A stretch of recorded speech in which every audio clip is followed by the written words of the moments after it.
سے پہلے کہ یہ کامن سول کوڈ یا یکساں سول کوڈ یا سامان ناگرک سنہتا جو آپ لوگ اخبار میں پڑھتے یا ٹی وی ڈیبیٹ پہ سنتے ہیں یا مولانا کے خطاب میں یا جہاں بھی سنا آپ نے، تو یہ ہے کیا بھلا؟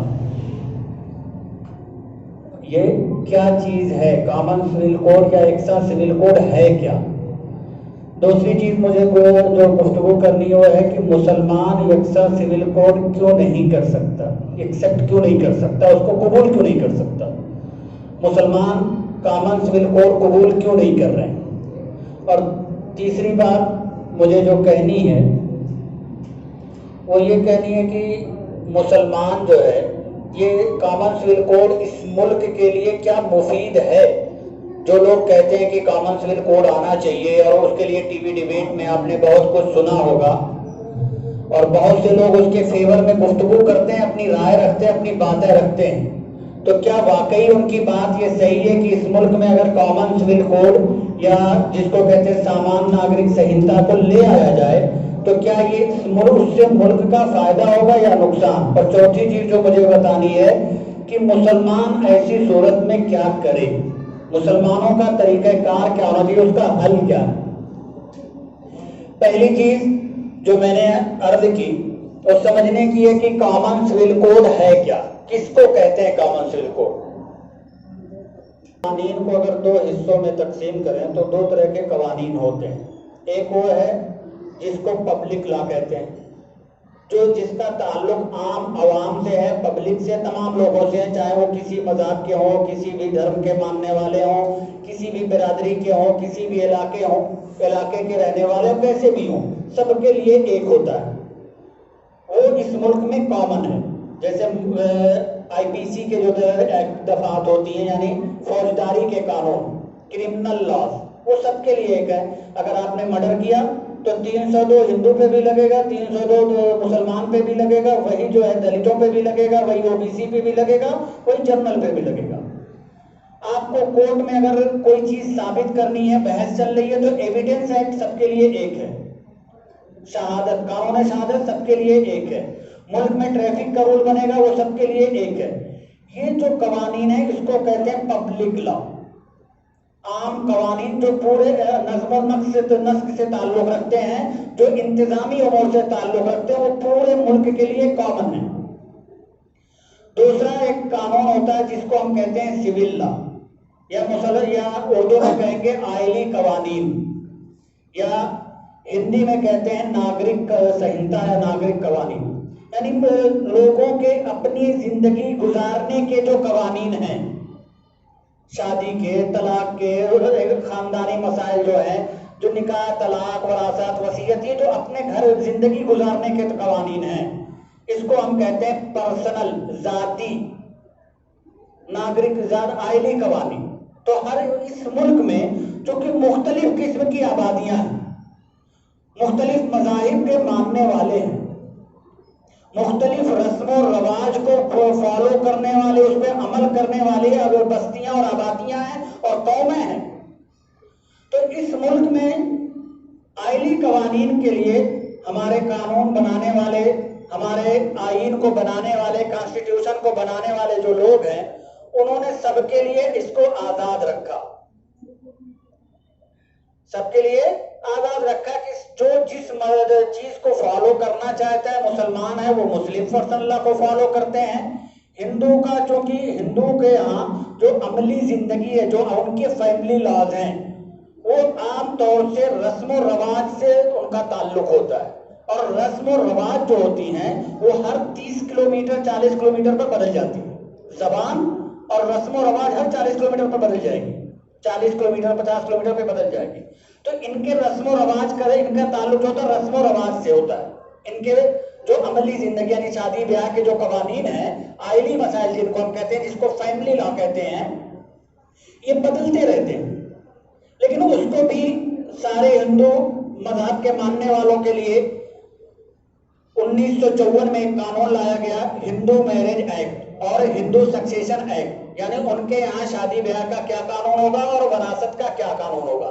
تو ایک طریقے سے ہندو مذہب کے ماننے والے بھی اپنے پرسنل لا پر، یعنی ہندو میرج ایکٹ اور ہندو سکسیشن ایکٹ پر عمل کرتے ہیں. عیسائی اس ملک میں ہیں تو کرسچن ایکٹ پہ عمل کرتے ہیں، سکھ ہیں تو وہ آنند میرج ایکٹ وغیرہ ہے ان کے لیے، اس پہ عمل کرتے ہیں۔ تو بہرحال ہمارے قواعد آئین بنانے والے، سنویدھان کے بنانے والے جو لوگ ہیں، انہوں نے اس لیے رکھا کہ اس ملک میں چونکہ آبادی مختلف مذہب کی ہے، مختلف قوموں کی ہے، اور سب کے جو ہے انداز، سب کا طریقہ کار اپنے فیملی لا کا الگ الگ ہے، تو سب کو آزادی دے دی کہ بھائی اپنے مسئلے میں جیسے چاہو آزادی آپ کو عمل کر سکتے ہو، اور سب کو یہ گارنٹی دی۔ آپ کانسٹیٹیوشن کے، سنویدھان کے آرٹیکل 25 سے لے کر کے 29 تک میں یہ جگہ یہ لکھا ہے کہ اس ملک میں ہر مذہب کے ماننے والے کو اپنے مذہب پر عمل کرنے کی مکمل آزادی ہوگی۔ وہ اپنے مذہب پر عمل کر سکتے ہیں، اپنے رسم و رواج کو فالو کر سکتے ہیں، اسی طریقے سے وہ اپنے مذہب کی تبلیغ اور ترویج اور اس کی جو ہے پبلسٹی بھی کر سکتے ہیں، ان کو یہ آزادی، یہ گارنٹی دی گئی۔ بہرحال یہ کامن سول کوڈ کا مدعا اٹھا، ملک کے آئین کو بنانے والوں نے ملک کا قانون تو بنا دیا، لیکن کچھ مشورے دیے، سجیشن، مشورے یہ دیا حکومتوں کو کہ جو بھی حکومت آئے گی، جو بھی اس ملک میں حکومت بنے گی، وہ ان سجیشنز پر عمل کرے، کوشش کرے کہ یہ سجیشن پر عمل کرے تاکہ وہ ملک کو اچھی ڈھنگ سے چلا سکے۔ ڈائریکٹو پرنسپل کے تحت کچھ دفعات رکھی، دفعہ 36 سے لے کر کے 44-45 تک ہے، اسی میں ایک دفعہ ہے دفعہ 44۔ آپ پڑھیں تو اخباروں میں پڑھیں گے تو لوگ یہ کہیں گے کہ کانسٹیٹیوشن میں لکھا ہے دفعہ 44 کے تحت کامن سول کوڈ لاگو کیا جائے۔ دفعہ یہ ڈائریکٹو پرنسپل جو ہے، جس کو رہنما اصول اردو میں کہتے ہیں، دراصل یہ کوئی کانسٹیٹیوشن کا حصہ تو ہے، لیکن یہ صرف ایک مشورے کی حیثیت رکھتا ہے۔ جیسے کانسٹیٹیوشن کے جو دوسرے حصے ہیں، جو آئین کے، سنویدھان کے دوسرے حصے ہیں، اس میں تو ہے آزادی وغیرہ کا، جو ان کی حیثیت ہے کہ اس کو نافذ کرنا ضروری ہے۔ مذہبی آزادی کو نافذ کرانا یہ حکومت کی، عدالت کی ذمہ داریوں میں سے آتا ہے، لیکن مشورے دیے گئے کہ ان قوانین کے مطابق ملک چلے گا، لیکن ملک کو اور بہتر بنانے کے لیے یہ جو رہنما اصول ہم نے لکھے ہیں اس پر بھی عمل کیا جائے۔ ان میں سے ایک ہے کہ ملک میں شراب بند کر دیے جائے، نشے کا کاروبار روک دیا جائے۔ اس طریقے سے بہت سارے مشورے لکھے ہیں۔ انہی مشوروں میں سے ایک مشورہ ہے، قانون کے بنانے والوں نے لکھا کہ ایک مشورہ یہ ہے کہ پورے ملک میں فیملی لا ایک ہو، جیسے کرمنل لا ایک ہے، اسی طریقے سے فیملی لا بھی ایک کر دیا جائے۔ لیکن اس کو قانون کے ذریعے تھوپنے کی بات نہیں لکھی ہے، اس کو یہ کہ ملک کا ماحول ایسا بنایا جائے کہ پورا ملک ایک قانون کو اپنی فیملی لا کے لیے، گھریلو قوانین کے لیے ایک قانون پر عمل کرنے کے لیے آمادہ ہو جائے۔ ٹھیک ہے، تو یہ کامن سول کوڈ جو کہہ رہے ہیں بات، اس کا مطلب ہے کہ ہم پورے ملک کے لیے ایک ایسا قانون بنائیں جو پورے ملک کی تمام آبادی پر یکساں لاگو ہو، تمام آبادی پر یکساں لاگو ہو۔ اور انہوں نے ایک قانون اور ایکسا سول کوڈ، جس کو کہتے ہیں کامن سول کوڈ، یہ اپنے ملک کی ایک ریاست ہے گوا میں لاگو ہے، اس کا بار بار حوالہ بھی آئے گا۔ میں ان چیزوں میں جاتا کہ یہ جو کہتے ہیں کہ کامن سول کوڈ لاگو ہے، یہ وہ گوا کا بھی کامن سول کوڈ کامن نہیں ہے۔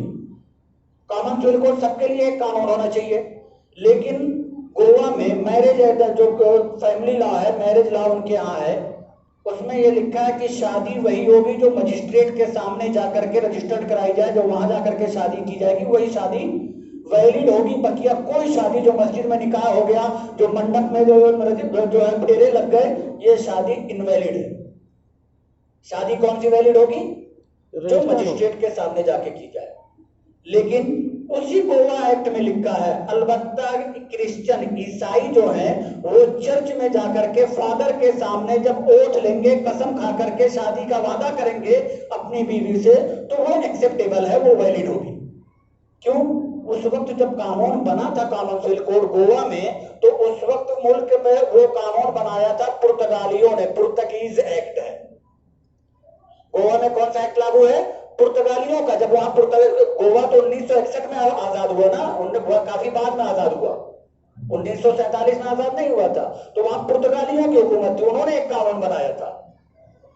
تو بہرحال وہاں پرتگیز ایکٹ لاگو ہے, کہنے کو وہ کامن سول کوڈ ہے, ہندو مسلم سکھ عیسائی سب پہ یکساں لاگو ہوتا ہے, لیکن آپ دیکھتے ہیں تو اس میں کرسچن کو الگ سے ایک ایگزیپشن دیا ہوا ہے کہ سب کی شادی تو مجسٹریٹ والی ویلڈ ہوگی, لیکن کرسچن کے لیے چرچ والی بھی ویلڈ ہو جائے گی. اسی طریقے سے وہاں کے قانون میں لکھا ہوا ہے, گوا میں جو کامن سول کوڈ لاگو ہے اس قانون میں لکھا ہوا ہے کہ جو ہے کوئی دوسری شادی نہیں, دو شادیاں نہیں کر سکتا, کوئی دو شادی نہیں کر سکتا, صرف ایک شادی کرنی ہے. لیکن اسی میں یہ ایگزیپشن دیا ہوا ہے کہ اگر کوئی ہندو دھرم کو فالو کرتا ہو اور اس کے یہاں 25 سال تک بچے نہ ہو تو وہ بگیمی یعنی دوسری شادی کرنا اس کے لیے ویلڈ ہے. تو بھائی اب اگر کسی کو الگ سے اس میں راستے دے رہے ہو تو پھر وہ کامن کہاں رہ گیا؟ کہنے کو ایک کامن سول کوڈ ہے لیکن حقیقت میں ایبسولوٹ کہیں مکمل طور پر وہ بھی کامن سول کوڈ نہیں ہے. حالانکہ آپ سنیے گا ٹی وی ڈیبیٹ میں تو یا کہیں پہ آپ اخباروں پڑھیے گا تو لوگ ریفرنسز میں کہیں گے گوا میں کامن سول کوڈ ہے, لیکن اس طرح کے کئی پوائنٹ اس میں ملتے ہیں گوا کامن سول کوڈ میں کہ جہاں پہ بہت سی تنظیموں کو, بہت ساری قوموں کو, بہت سارے مذہب کو, یہ آواز کر رہا ہے بند کر دیجیے اس کو, مسجد والے سنیں گے. تو گوا میں جو ہے کامن سول کوڈ جو ہے اس کامن سول کوڈ کو کامن سول کوڈ کہنا یعنی سب کے لیے یکساں لاگو ہونے والی بات کہنا یہ بھی مکمل طور سے صحیح نہیں ہے, کیونکہ جو دو ایگزامپل دیے میں نے اس طرح کے اس میں کئی چیزیں ہیں جس میں کسی نہ کسی قوم کو, کسی نہ کسی مذہب کو کہیں نہ کہیں الگ کر دیا گیا. ایک چیز اور آپ لوگ سنیے گا کامن سول کوڈ میں کہ ہمارے ملک میں نہیں ہے, کیا امریکہ میں مسلمان نہیں رہتے وہاں تو کامن سول کوڈ ہے, وہاں پہ فلاں جگہ پہ کامن سول کوڈ ہے, یو کے میں, انگلینڈ میں کامن سول کوڈ ہے. بہت سارے ملکوں کی بات وہ لوگ کریں گے,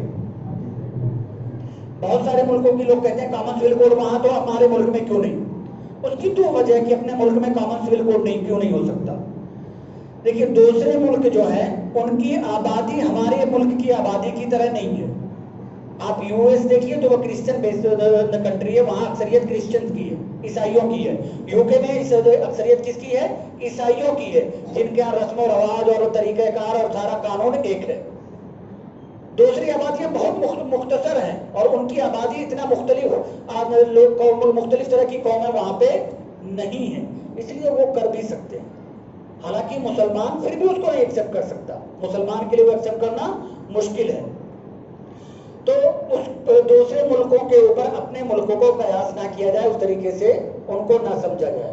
دوسری بات, اگر آپ غور سے یو کے کا فیملی لا پڑھیں یا یو ایس کا فیملی لا پڑھیں گے تو آپ اس میں پائیں گے کہ اس میں بھی ایسا ہے کہ کرسچن کو زیادہ فیور کیا گیا, عیسائیوں کو فیور کیا گیا ہے, اس میں جگہ جگہ ان کے لیے جو ہے راستے نکالے گئے. تو وہ کامن پھر کہاں رہا؟ جب آپ نے کسی کو الگ سے کوئی خصوصی رعایت دے دی تو پھر وہ کامن کہاں رہا؟ تب تو ایک مذہب کے لیے آپ نے الگ دے دیا. تو اس طریقے کے جو پروپیگنڈے سیکولرزم کے یا کامن سول کوڈ کے نام پہ ہوتے ہیں, دراصل وہ صرف سیکولرزم, وہ کامن سول کوڈ کا ایک لبادہ اڑاتے ہیں, حقیقت پڑھیے گا تو کامن سول کوڈ نہیں ہوتا. اسی طریقے سے اب بند کر دو, بس شور میں کرتا ہے, اندر ہی والے ٹھیک ہے یہاں سن لیں, بند کر دیجیے اس کو. تو آپ لوگوں کے ذہن میں بات ہے کہ شاید سمجھ میں آ گئی ہوگی کہ کامن سول کوڈ ہے کیا. اب یہ چاہتے ہیں کہ پورے ملک کے لیے ایک قانون لایا جائے کہ نکاح کیسے ہوگا, کون سی شادی ویلڈ ہوگی, کون سی شادی انویلڈ ہوگی, کون سی طلاق ویلڈ ہوگی, کون سی طلاق انویلڈ ہوگی, یا وراثت میں کس کو کتنا حصہ ملے گا, وصیت کون سی صحیح ہوگی, وصیت صحیح نہیں ہوگی, بچے کو اڈاپٹ کرنے کا ہے تو کون کون بچے کو اڈاپٹ کر سکتا ہے, اس کے لیے کون سا قانون ہوگا, ہبہ کا کیا قانون ہوگا, وصیت کا کیا قانون ہوگا. یہ سب قانون سب کے لیے کامن ہو, سب کے لیے کامن ہو, یہ وہ کرنا چاہتے ہیں. ٹھیک, شور زیادہ ہوتا ہے. بہرحال تو یہ سب کے لیے ایک قانون لانے کی کوشش ہے. اسی قانون کا نام ہے کامن, یعنی عام, سب کے لیے ایک جیسا, یکساں, سول مطلب آئلی فیملی, اور کوڈ مطلب قانون. ابھی کوئی قانون لایا نہیں گیا. یہ تو آزادی کے موقع پہ 1947 میں یہ بات رکھی گئی تھی کہ وہ اپنا 1900 کا اپنا قانون جب پاس ہوا, سنویدھان پاس ہوا, تو اس میں ڈائریکٹو پرنسپل یعنی رہنما اصول جس کو ہم نے بتایا, جو ایک مشورے کی حیثیت قانون میں رکھتا ہے, نہ کہ کوئی قانونی درجہ جس کو کورٹ یا حکومت نافذ کر سکے. صرف حکومت کو ایک مشورہ ہے. تو ہم اس پہ یہی کہتے ہیں, صرف آپ دفعہ 44 پہ کیوں جاتے ہیں؟ دفعہ 36 پہ بھی آئیے, 38 پہ بھی آئیے. جہاں شراب بندی کا قانون ہے آپ تو شراب کو بڑھاوا دے رہے ہیں. جہاں پروسٹیٹیوشن کو ختم کرنے کی بات ہے آپ تو اس کو عیاشی کو آزادی دے رہے ہیں.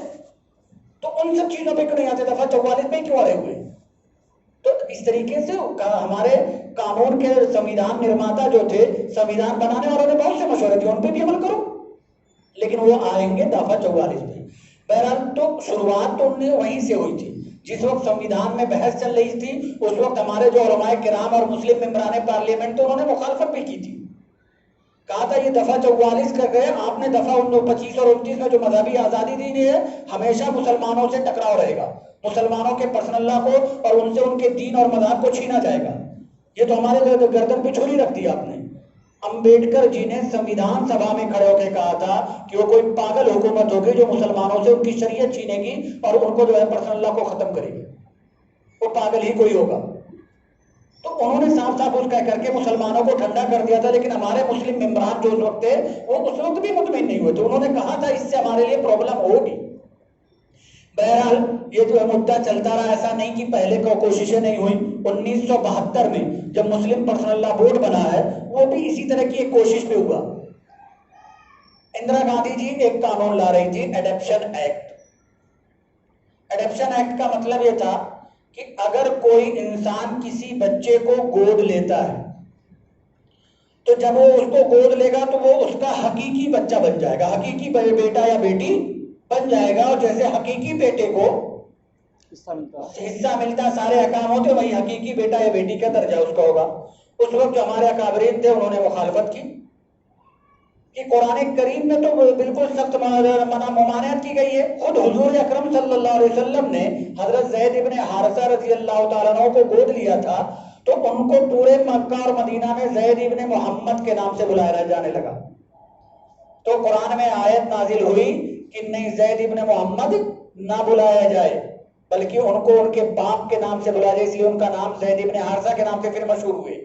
پھر اسی کی تردید کے لیے کہ حقیقی بیٹا کا درجہ نہیں ملے گا گود لیے ہوئے بیٹے کو, مبولے بیٹے کو حقیقی بیٹے کا درجہ نہیں ملے گا, اسی کے لیے حضور اکرم صلی اللہ علیہ وسلم نے اپنی پھوپھی ذات بہن کی شادی, حضرت زینب کی شادی حضرت زید ابن حارثہ سے کرائی.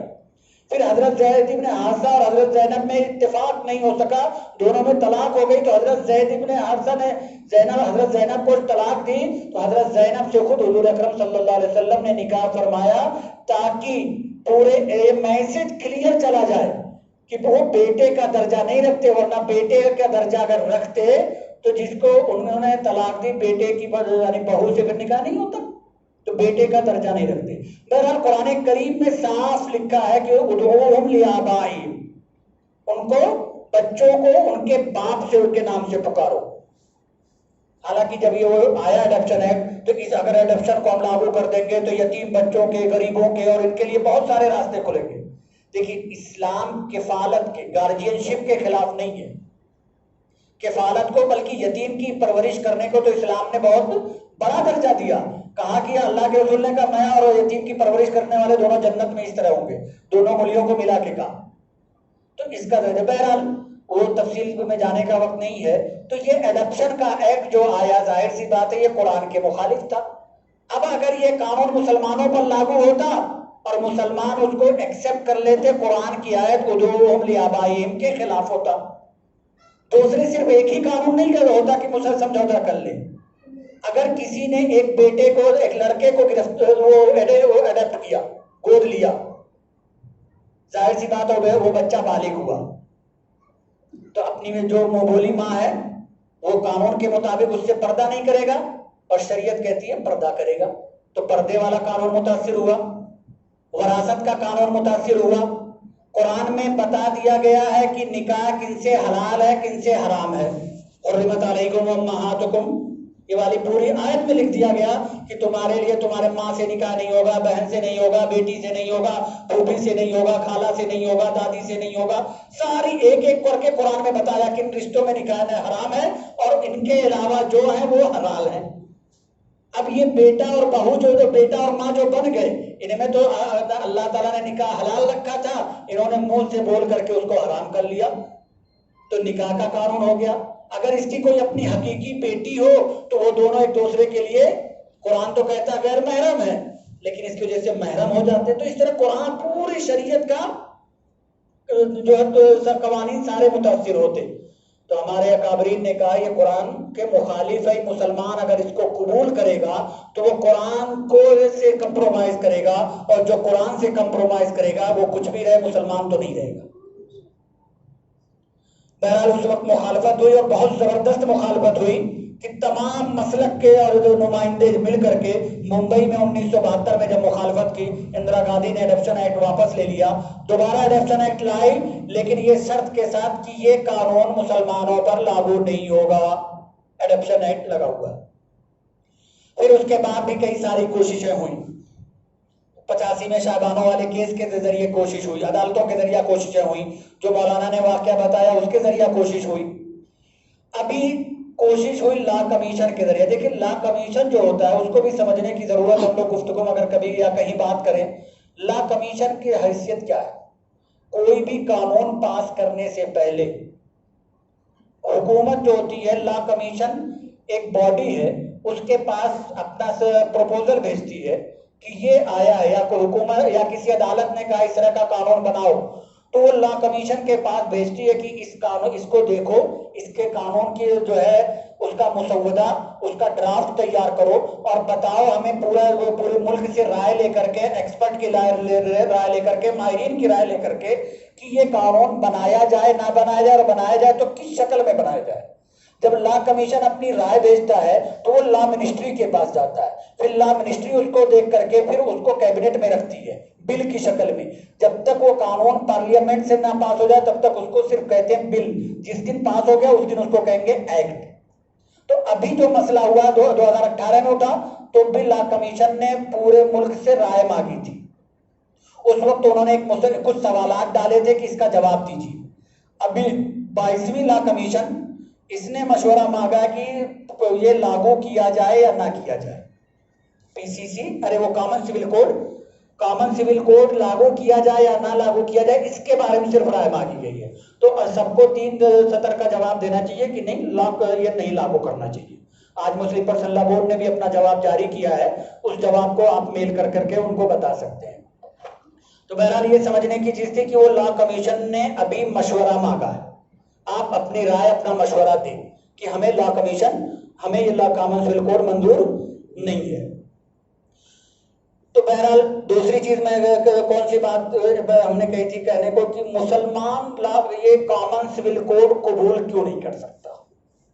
ٹھیک ہے، دیکھیے میں نے ایک آیت پڑھی، حجۃ الوداع کے موقع پہ آیت نازل ہوئی تھی. حضور اکرم صلی اللہ علیہ وسلم نے امت کو سنایا. اللہ کے تعالیٰ فرماتا ہے الیوم اکملت لکم دینکم، آج میں نے تمہارے لیے تمہارا دین مکمل کر دیا. الیوم اکملت لکم دینکم واتممت علیکم نعمتی، اور میں نے اب تمہارے اوپر اپنی نعمتیں مکمل کر دی.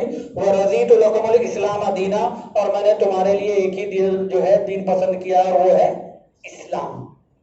تو دین کی جو ڈیفینیشن ہے، دین کہتے کس کو؟ اصل میں ہم نے اپنے آس پاس کے رسم و رواج اور جس معاشرے میں ہم رہتے ہیں، ہم نے اس سے یہ سمجھا کہ دین نام ہے عبادت کا. دین نام ہے عبادت کا. نہیں، اسلام میں اور دوسرے دھرم میں یہی فرق ہے. دین صرف عبادت کا نام نہیں ہے، دین نام ہے پوری ماں کی گود سے لے کر کے قبر کی گود تک ہمیشہ شریعت کو فالو کرنے کا. دین کہیں گے لائف اسٹائل کو، دین لائف اسٹائل کو کہیں گے، زندگی گزارنے کے طریقے کو، طرز حیات کا نام دین ہے. تو اللہ نے کہا آپ کی لائف اسٹائل کیا ہوگی، آپ کی طرز زندگی کیا ہوگی، زندگی گزارنے کا طریقہ کیا ہوگا. تو اللہ نے کہا وہ اسلام ہے. اور دوسری جگہ اللہ کہتا ہے وَمَن يَبْتَغِ غَيْرَ الْإِسْلَامِ دِينًا، جو اسلام کے علاوہ کوئی اور لائف اسٹائل سلیکٹ کرے گا فَلَن يُقْبَلَ مِنْهُ، تو ہرگز قبول نہیں. وہ دین پھر وہ لائف اسٹائل قبول نہیں ہے. تو اسلام جو ہے وہ ماں کی گود سے لے کر کے قبر کی گود تک ہر موقع پہ رہنمائی بھی کرتا ہے اور ہمیشہ یہ تقاضا کرتا ہے کہ آپ شریعت کو یہاں فالو کریں. فیملی لا جو ہمارا ہے مسلمانوں کا فیملی لا، آپ اگر غور کریں قرآن کریم میں تو قرآن کریم میں عبادات کے مسائل کو اللہ تعالیٰ نے زیادہ تفصیل سے نہیں بیان کیا، اجمالی طور پر بتایا اقیم الصلاۃ، نماز قائم کرو، کب کب، کتنی وقت ہے، کتنی رکعت ہے، سب حدیث شریف میں. ہمارے لیے حدیث بھی اتنے ہی قابل عمل ہے، اتنا ہی اس پر عمل کرنا ضروری ہے، لیکن سب سے نمبر ایک پہ تو قرآن آتا ہے نا. تو قرآن میں اللہ تعالیٰ نے نماز کتنی رکعت پڑھنی ہے، کتنے وقت میں اوقات میں پڑھنی ہے، اس کا ذکر نہیں. زکوٰۃ نصاب کا ذکر قرآن میں نہیں ہے، صرف لکھا زکوٰۃ ادا کرو. حج جس کو طاقت ہو، جو مالدار ہو، حج کرے. کیسے کرے گا؟ نبی سے سیکھ لینا، حدیث میں ہے. لیکن جب نکاح کا مسئلہ آتا ہے، نکاح کے مسائل، فیملی لا 80% ڈائریکٹ قرآن میں لکھے، صرف 20% کے لیے آپ کو حدیث میں جانا پڑے گا، 80% قرآن میں ہے. اور سب سے بڑا مسئلہ انہیریٹنس لا جس کو کہتے ہیں، وراثت کا قانون.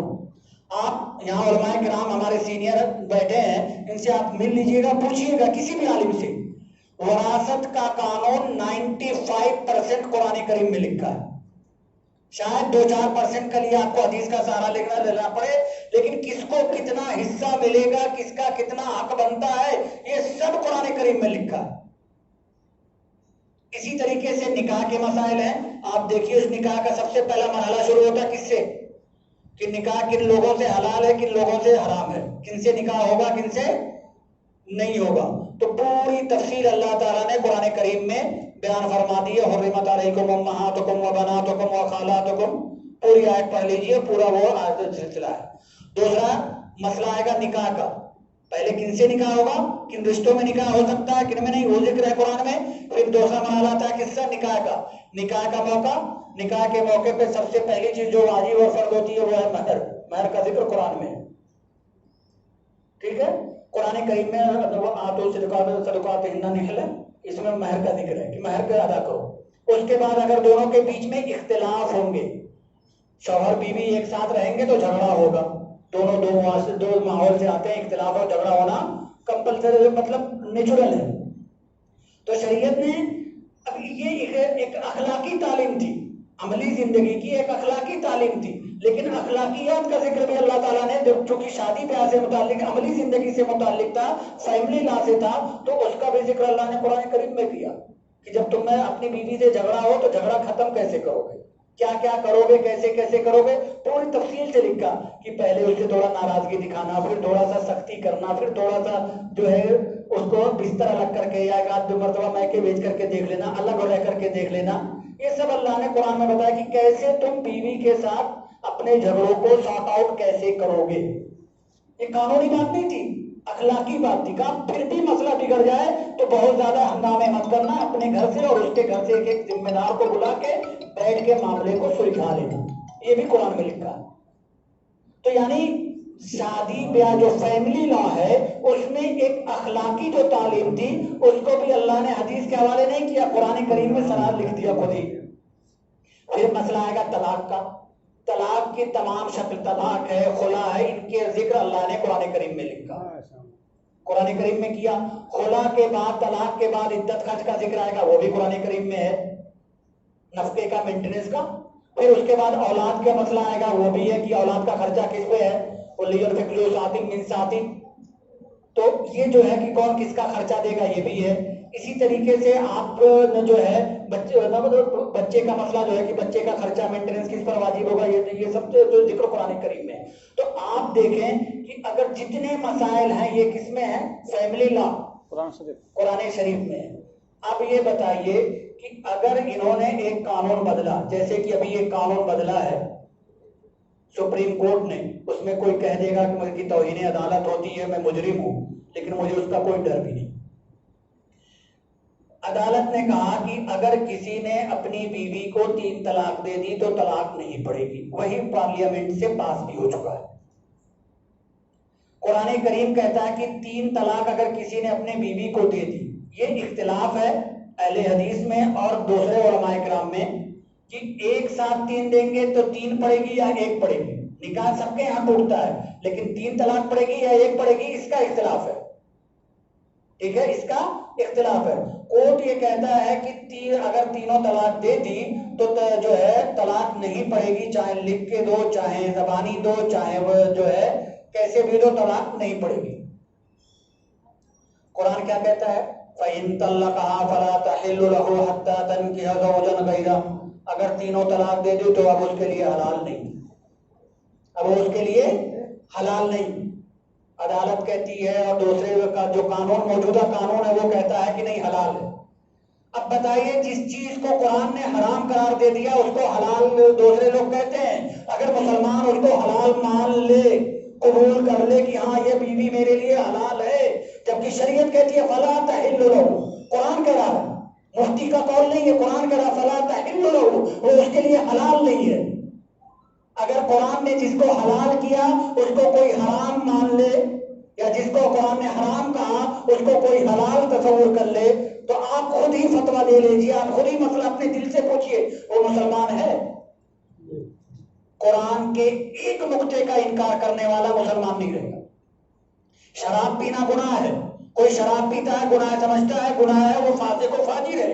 لیکن کوئی یہ سمجھے کہ شراب حلال ہو گئی, وہ کافر ہے, وہ مسلمان نہیں رہا, وہ اسلام سے نکل گیا. اب بتائیے جب کامن سول کوڈ آیا, ایکسا سول کوڈ لایا گیا, شادی کے لیے کہا گیا, اسلام کہتا ہے کہ شادی کی بنیادی شرطوں میں سے ہے کہ ایک لڑکا ہو ایک لڑکی ہو.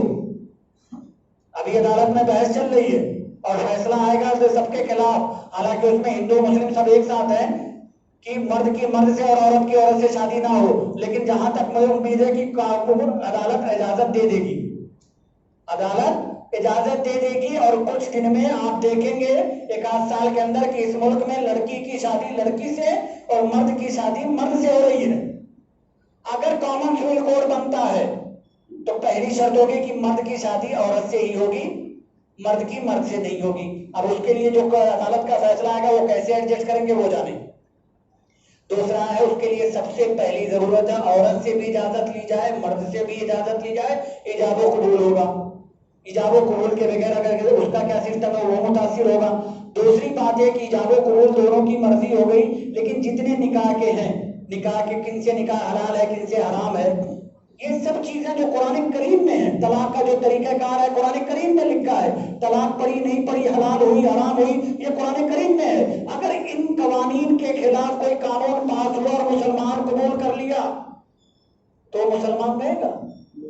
تو کامن سول کوڈ یہ مسلمانوں کے لیے صرف ایک قانون نہیں جس کو وہ قبول کر لیں, یہ مسلمانوں کے ایمان کا مسئلہ ہے. بہت سے لوگ کہیں گے ارے کہاں پڑھے ہو, یہ تو یہ ملاؤں کی دکان کا مسئلہ اس لیے چلاتے رہتے ہیں.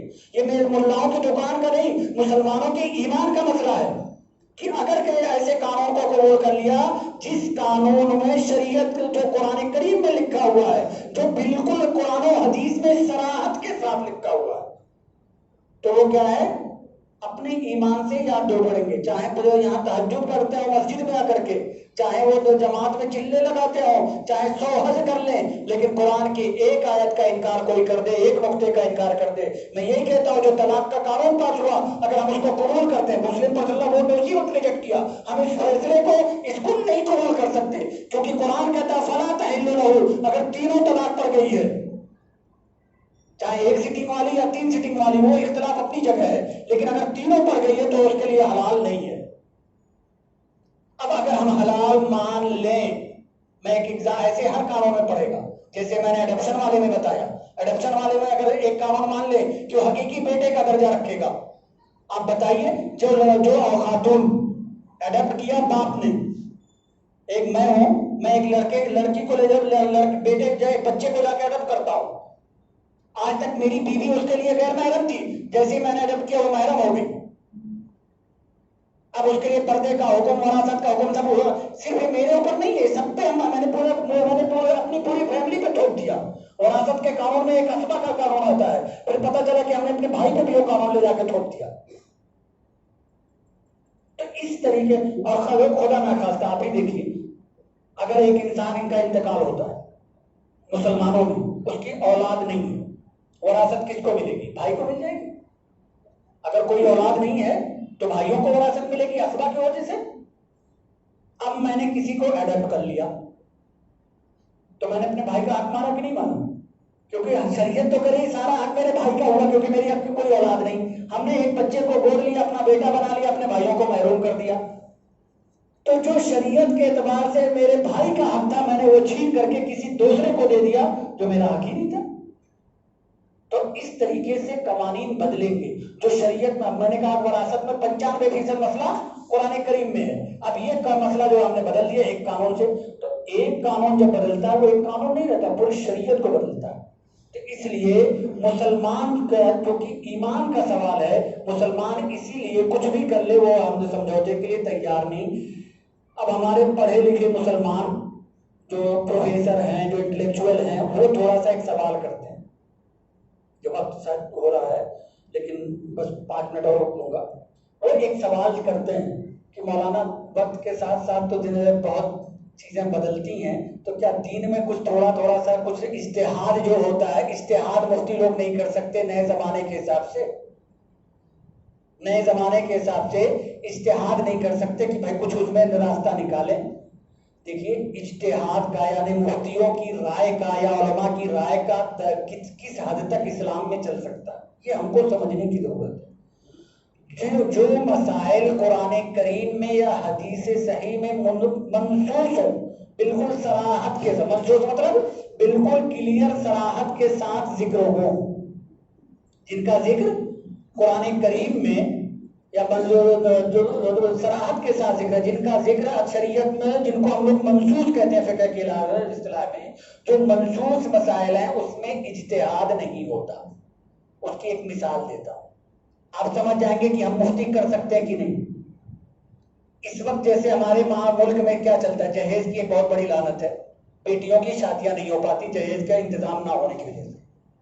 حضرت عمر فاروق رضی اللہ تعالیٰ عنہ، آپ دوسرے خلیفہ ہیں، اتنے جلیل القدر صحابی ہیں، ان کا مرتبہ اس سے اندازہ لگا سکتے ہیں کہ تقریباً 14 آیتیں ایسی ہیں، غالباً 13-14 آیتیں ہیں کہ جو حضرت عمر کے مزاج کے مطابق نازل ہوئی۔ حضرت عمر آئے حضور اکرم صلی اللہ علیہ وسلم کے دربار میں اور کہا کہ اللہ کے رسول یہ حکم دینا چاہیے، جیسے پردے والی جو آیت ہے، حجاب والی آیت، کہ اللہ کے رسول یہ عورتیں حکم دینا چاہیے۔ ابھی انہوں نے اپنا مشورہ پیش کیا تھا کہ حضرت جبریل وہی لے کے آ گئے۔ ان کا مزاج قرآن سے اتنا ہم آہنگ تھا کہ 14 آیتوں کے بارے میں علماء لکھتے ہیں کہ یہ حضرت عمر کا کی جو رائے اور مشورہ تھا اس کے مطابق آیتیں نازل ہوئی۔ اور نبوت سے ان کا مزاج کتنا ملتا تھا نبی اکرم صلی اللہ علیہ وسلم سے، کہ حضور اکرم صلی اللہ علیہ وسلم فرماتے ہیں کہ اگر میرے بعد کوئی نبی آنا پاسبل ہوتا، حالانکہ حضور صلی اللہ علیہ وسلم کے بعد کوئی نبی نہیں آئے گا، سپوز اگر ہم فرض کر لیں کہ کوئی نبی آنا ہوتا تو عمر میرے بعد نبی ہوتے۔ یعنی ان کا مزاج نبیوں والا مزاج ایسا تھا، نبوت کے مزاج سے ملتا ہوا۔ اور شریعت پہ جمنے والے کیسے تھے؟ شریعت پر جمنے والے ایسے تھے کہ حضور اکرم صلی اللہ علیہ وسلم فرماتے ہیں کہ عمر جب تم مدینے کی گلیوں سے نکلتے ہو تو ابلیس جو ہے اپنا راستہ بدل لیتا ہے، دوسروں کو تو بہکاتا ہے لیکن جب عمر کو دیکھتا تو اپنا راستہ جو ہے بدل لیتا ہے کہ ان کے سامنے تو نہ جانا۔ ایک دن جب وہ خلیفہ بنے تو اس مدینے میں ایک چیز پھیلی، ایک سماجی برائی کہہ لیجیے، وہ یہ تھی کہ مہر کی رقم بہت زیادہ طے کرتے تھے لوگ۔ جیسے ہمارے یہاں آج کل جن کو جہیز نہیں لینا ہے لیکن وہ اپنے اسٹیٹس کی دنیا کیا کہے گی، اور اگر ہمیں 4 ویلر مل گئی تو کہیں گے ارے یار فلاں کے لڑکے کو کار ملی ہے یا اس کو اتنا جہیز ملا، اتنے لاکھ روپے ملے۔ تو جہیز لینا یا کار ملنا یہ اس بات کی بھی ہمارے سماج میں ایک برائی پھیلی ہے کہ ہمارا اسٹیٹس سمبل بن چکا ہے کہ جس کے یہاں جہیز زیادہ ہے اس کا مطلب اس کا بیٹا بہت بڑا قابل تھا تب کسی نے اتنا جہیز دیا، 50 لاکھ روپے دے دیے، ایک فلیٹ دے دیا۔ اس زمانے میں بھی یہ تھا کہ مہر جو ہے اور لڑکیوں کے لیے ایک اسٹیٹس سمبل بن گیا تھا۔ کوئی نکاح کا پیغام لڑکا لے جاتا، لڑکے والے لے جاتے، وہ کہتے کتنا مہر دو گے؟ 1 لاکھ۔ نہیں، میری بیٹی کا مہر تو 2 لاکھ ہے۔ اب مہر ہو ہی نہیں پاتا تھا، نوجوانوں کی شادیاں نہیں ہو پا رہی تھی، تو حضرت عمر رضی اللہ تعالیٰ عنہ مسجد نبوی میں کھڑے ہوئے اور کہا کہ میں یہ چاہتا ہوں، یہ سماج کی برائی ہے، میں یہ چاہتا ہوں کہ مہر کی میکسیمم لمٹ طے کر دو، اور یہ جو مہر کی زیادہ سے زیادہ مقدار متعین کی جاتی ہے یہی دکھانے کے لیے ہوتا ہے کہ میری بہن یا میری بیٹی جو ہے بہت خوبصورت، بہت ہی عالمہ فاضلہ ہے، بہت ہی زیادہ پروکار اور ذوقار بڑے خاندان کی ہے، اس لیے اس کا مہر اتنا ہوگا۔ لیکن حضرت عمر فرماتے ہیں کہ کوئی بھی خاتون کتنی بھی اعلیٰ ہو جائے، کتنی بھی خوبصورت ہو جائے، کتنے بھی اعلیٰ مرتبے والے ہو جائے، کتنی بھی ایجوکیٹڈ ہو جائے، وہ سیدنا فاطمہ رضی اللہ تعالیٰ عنہ سے تو زیادہ اعلیٰ نہیں ہو سکتی۔ حضور اکرم صلی اللہ علیہ وسلم کی بیٹیوں، صاحبزادیوں اور ازواج مطہرات سے زیادہ نیک اور پارسا اور زیادہ مقام اور مرتبے والی نہیں ہو سکتی، اور ان میں سے اکثر کا مہر کتنا تھا؟ 500 درہم مہر فاطمی، اکثر کا، کیونکہ ازواج مطہرات میں سے کچھ ازواج مطہرات کا مہر کافی زیادہ تھا، لیکن اکثر کا مہر 500 درہم تھا۔ تو حضرت عمر رضی اللہ تعالیٰ عنہ نے یہ طے کیا کہ کوئی بھی آج کے بعد کیسا بھی ہو 500 درہم یعنی تقریباً 1.5 کلو چاندی، اس سے زیادہ اپنی بیٹی کے مہر نہیں رکھ سکتا، کیونکہ کوئی فاطمہ سے زیادہ وہ عزت والی اس سماج میں نہیں ہے۔ تو ایک خاتون کھڑی ہوتی ہیں، کہتی ہیں عمر، اللہ تعالیٰ نے جو قرآن کریم میں جہاں مہر کا ذکر کیا ہے کہ جب اگر کوئی تم اپنی بیوی کو طلاق دو تو تم نے جو مہر میں دیا وہ مہر واپس نہ لو، اگرچہ تم نے مہر میں بے تحاشا مال دے رکھا ہو۔ عربی کا ورڈ استعمال ہے کنتار، کنتار کا معنی ہوتا ہے ان لمیٹڈ دولت، بغیر بے تحاشا مال۔ تو حضرت وہ خاتون کھڑی ہوتی ہے، کہتی ہے عمر، اللہ تعالیٰ نے تو لفظ کنتار استعمال کیا کہ مہر ان لمیٹڈ ہو سکتا ہے، تو جس کا ان لمیٹڈ اللہ نے رکھا اس کی لمٹ طے کرنے والے آپ کون ہوتے ہیں؟ حضرت عمر فاروق جیسا جلیل القدر صحابی حضرت فوراً ممبر سے نیچے اترتے ہیں، تھوڑی دیر بیٹھتے ہیں، پھر ممبر پر بیٹھتے ہیں، کہتے ہیں خطاب کے بیٹے سے قرآن کو سمجھنے میں غلطی ہوئی، تم لوگ آزاد ہو، جتنا چاہو مہر رکھ سکتے ہو۔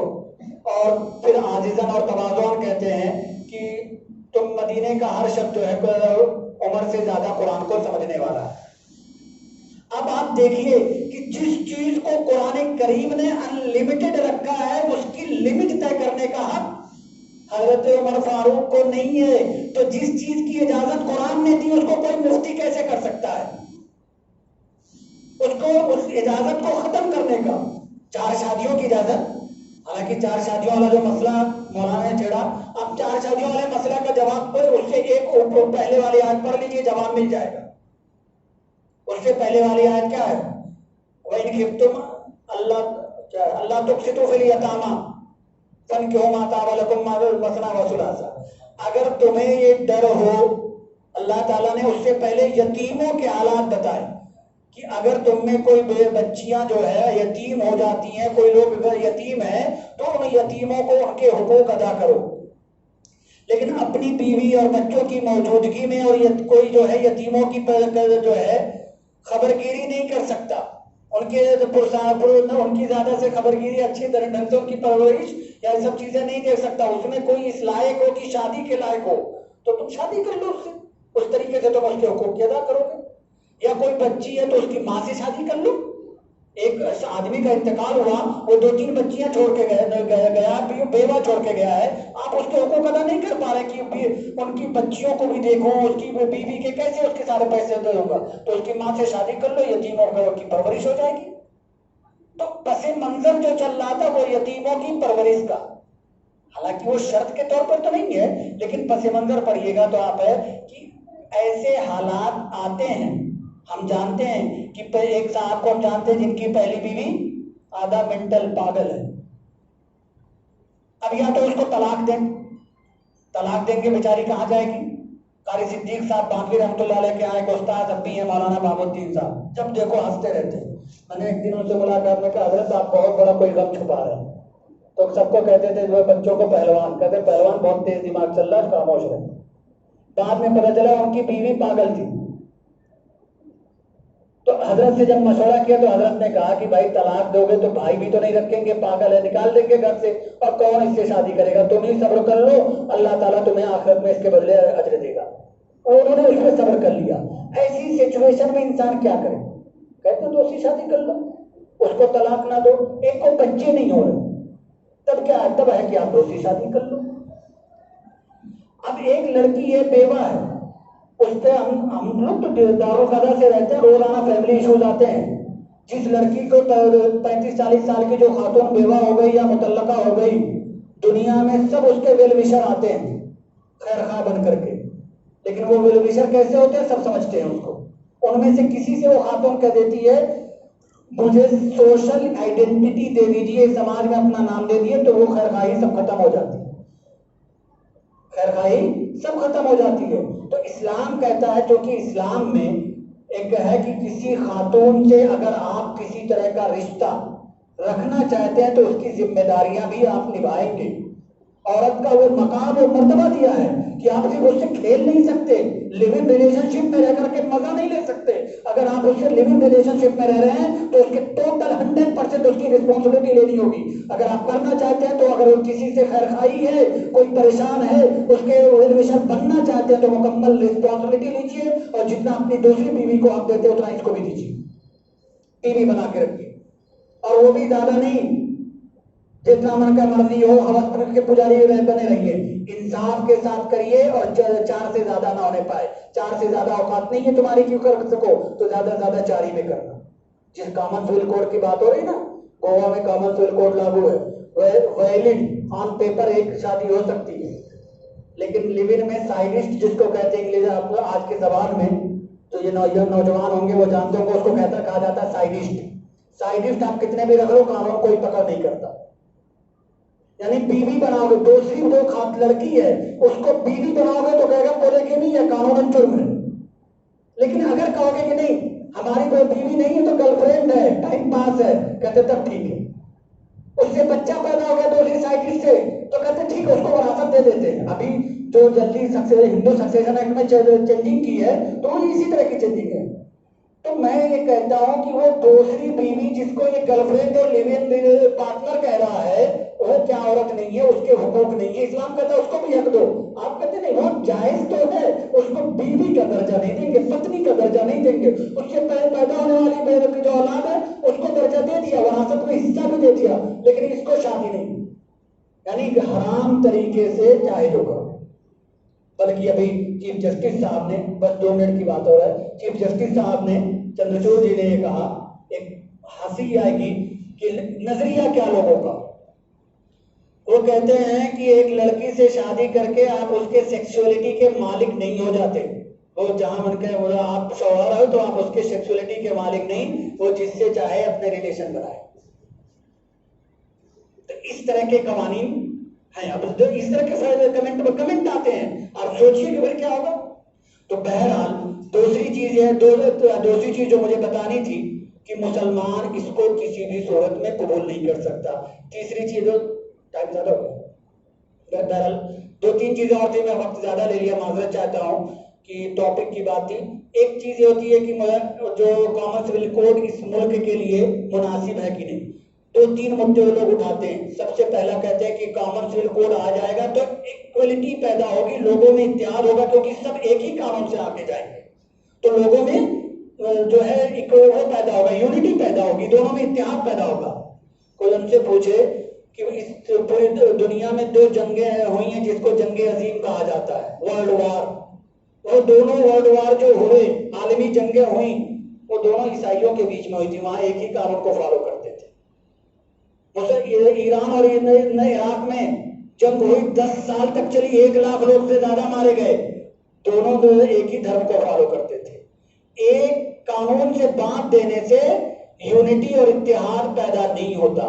دوسری بات، اس ملک میں کس طریقے سے قانون لایا جا سکتا ہے؟ اپنے ہاں ایک گوت میں شادی نہیں ہوتی، یعنی ہندو دھرم میں باپ کی طرف سے 5 نسلیں اور ماں کی طرف سے 3 نسلوں تک اگر کہیں رشتہ ملتا ہو نسل تو شادی نہیں ہوگی۔ اور ساؤتھ میں جیسا مولانا نے بتایا بیسٹ شادی وہ ہے کہ سگا ماموں اپنی سگی بھانجی سے شادی کرے۔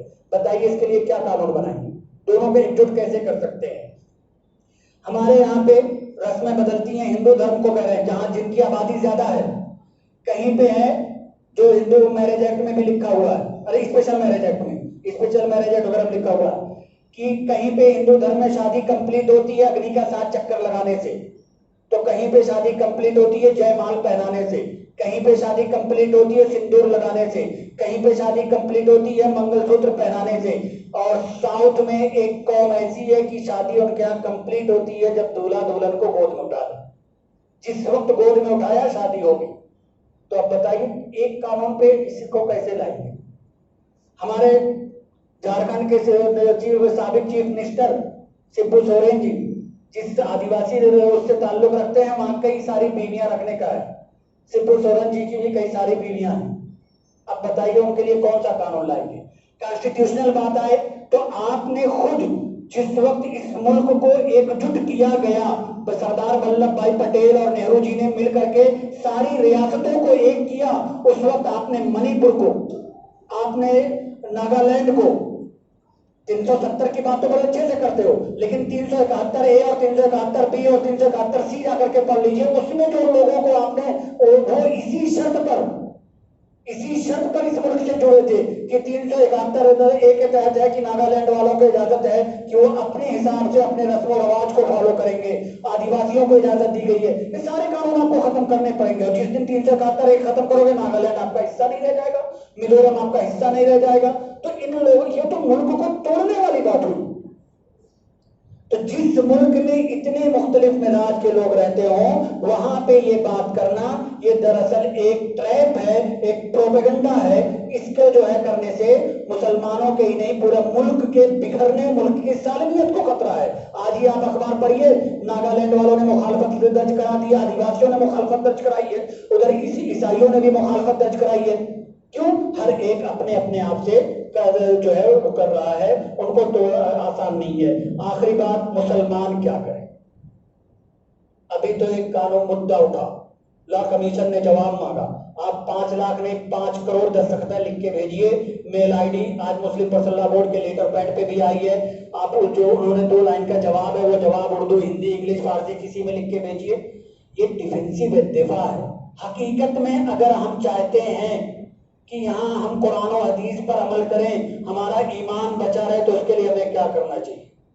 سب سے پہلی چیز ہے، آپ کامن سول کوڈ کی بات ہوتی ہے جسٹس بہر الاسلام صاحب کے فیصلے سے، جب وہ کہتے ہیں کہ اگر طلاق دینے سے پہلے سمجھوتے کی کوشش نہیں ہوئی تو طلاق نہیں مانی جائے گی، چاہے 3 مہینے میں دو چاہے 6 مہینے میں دو. اسی طریقے سے شائبانوں کے کیس میں مسئلہ آتا ہے، مینٹیننس کا ایشو اٹھتا ہے، شمیم آرا کے کیس میں آتا ہے تو وہاں طلاق کے بارے میں ہوتا ہے، بہت ساری شرطیں لگا دی جاتی ہیں، سارا قانون ختم کیا جاتا ہے. ٹرپل طلاق کے قانون میں سبب جو آتا ہے سائرہ بانو کا آتا ہے یا دانیال لطیفی کا ہے. کامن سول کوڈ کا یہ سب مسئلہ تب بھی آپ پہ لاگو ہوگا جب آپ اپنے مسائل کو ایسی جگہوں پہ لے جائیں گے. آپ یہ طے کر لیں کہ آج سے ہم اپنے اوپر خود سے شریعت کو نافذ کریں گے. آج کے بعد ہم خود اپنے فیصلے شریعت کے مطابق کریں گے. اختلافات اور جھگڑوں کو دارالقضاء اور شریعت سے حل کرائیں گے. ہم اپنے اوپر اگر شریعت کو خود سے نافذ کریں گے تو قانون بنتے رہے کچھ نہیں ہوگا، لیکن ہم صرف ڈیفنس کرتے رہیں اور خود پہ شریعت نہ کریں. ہم شریعت کو مسجد تک اگر محدود کر دیتے ہیں، ہم اپنے دین کو صرف عبادت تک محدود کر دیتے ہیں، تب ہمارا دین خطرے میں ہے. اگر ہم نے اپنی عملی زندگی میں، اپنے نکاح میں، طلاق میں، وصیت میں، خاص طور سے سب سے زیادہ جس چیز میں لاپرواہی ہوتی ہے وراثت میں اگر ہم نے وراثت دینا شروع کر دیا، کبھی جہیز کا معاملہ ہو یا بھائیوں کے جھگڑے کا مسئلہ ہو، سب ختم ہو جائے گا. قاضی مجاز الاسلام صاحب رحمۃ اللہ علیہ مسلم پرسنل لا بورڈ کے صدر تھے. وہ ہمیشہ ان کے رشتہ داری میں انتقال ہوتا، 3 دن گزرتا، چوتھے 5ویں دن پہنچ جاتے وراثت تقسیم کرو. لوگ کہتے کہ حضرت ابھی قبر کی مٹی سوکھی نہیں، آگے بٹوارا کرانے بھائیوں میں. کہتے بھائیوں میں بٹوارا نہیں کرا رہا ہوں، باپ کی وراثت اگر تقسیم نہیں ہوئی، زیادہ وقت گزر جائے گا تو صحیح ڈھنگ سے وراثت تقسیم نہیں کر پاؤ گے، بہتوں کا حق مارا جائے گا، خاص طور سے بہن اور بیٹیوں کا حق مارا جاتا ہے. آج وراثت تقسیم کر لو، اپنے اپنے حصے سمجھ لو، پھر مل کر کے ایک ساتھ رہو. تو اس طرح کراتے تھے. اگر ہم نے یہ کیا، شریعت کے جو قوانین، یہ کوئی ایسا مسئلہ نہیں ہے، صرف سماجی مسئلہ نہیں ہے، یہ قرآن کی آیات کا حکم ہے، قرآن کو نافذ کرنے کا معاملہ ہے. اگر مسلمان اس ملک میں چاہتے ہیں کہ ہم اپنی آئیڈینٹی کے ساتھ رہیں، اسلام کے ساتھ رہیں، قرآن و حدیث کے ساتھ رہیں، اگر وہ چاہتے ہیں تو ان کو کسی سے کچھ نہیں گھبرانا، صرف ایک کام کرنا ہے کہ وہ یہ طے کر لیں کہ ہم اپنے اوپر شریعت کو خود سے اپنی مرضی سے نافذ کریں گے. اگر ہم نے اپنی مرضی سے نافذ کیا تو مکہ کی زندگی حضور اکرم صلی اللہ علیہ وسلم کی جو تھی نا اس میں بہت ظلم ہوئے، بے تحاشا ہوئے، صرف کلمہ پڑھنے پہ ہوئے، لیکن انہوں نے طے کیا ہم شریعت پر عمل کریں، کچھ نہیں ہوا. ایسے یہاں بھی کچھ نہیں ہوگا اگر ہم نے طے کر لیا. میں آپ لوگوں سے آخری درخواست یہی ہے کہ دو چیز کریں. ابھی تو ڈیفینسو میں لا کمیشن کو جواب دیں کہ کامن سول کوڈ ملک کے مخالف ہے، یہ ملک کی سالمیت کے لیے خطرہ ہے، ملک کے سماجی تانے بانے کے لیے خطرہ ہے، یہ ملک کے لیے بہتر نہیں ہے، بلکہ بہتر تو یہ ہے کہ اس ڈائریکٹو پرنسپل سے دفعہ 44 ہی ختم کر دیا جائے تاکہ یہ فتنہ کبھی نہ اٹھے. اس طرح کے درخواست آپ وہاں بھیجیں. دوسرا یہ ہے کہ آپ لوگ طے کریں کہ اللہ تعالیٰ ہم سب کو شریعت پر عمل کرنے، شریعت کو پڑھنے سمجھنے اور اس پر عمل کرنے کی توفیق عطا فرمائے. وآخر دعوانا الحمدللہ رب العالمین. میں بہت معذرت چاہتا ہوں کہ آپ لوگوں نے بہت وقت زیادہ لے لیا. جزاک اللہ.